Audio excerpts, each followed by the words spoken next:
Sebuah truk pengangkut BBM terguling di Jalan Soekarno-Hatta, Kecamatan Alang-Alang Lebar, Palembang pada Senin 23 Desember 2024 dini hari. Truk tersebut menabrak truk tronton yang hendak keluar dari area parkir.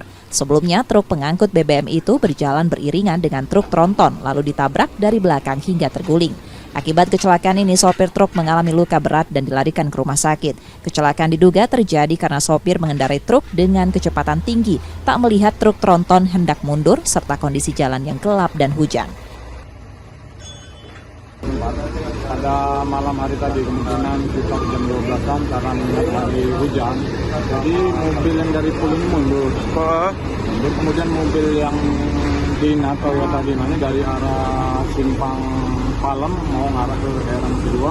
Mungkin karena cuaca cukup gelap, hujan gerimis, jadi nggak melihat ada kendaraan yang mundur setelah terjadi kecelakaan ini. Yang pertama tadi truk yang pertama lewat, kemudian truk yang kedua ini yang ngatur, jadi mengakibatkan terbalik kendaraan.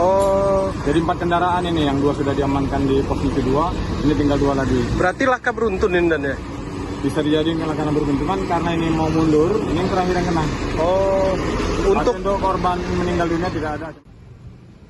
Petugas Dishub Palembang akhirnya menurunkan alat berat untuk mengevakuasi truk BBM yang tumpah di jalan membahayakan pengendara. Sementara proses evakuasi menyebabkan kemacetan. Polisi pun melakukan sistem buka tutup jalan. Reski Oktora, Muklas Diferensial Kompas TV, Palembang, Sumatera Selatan.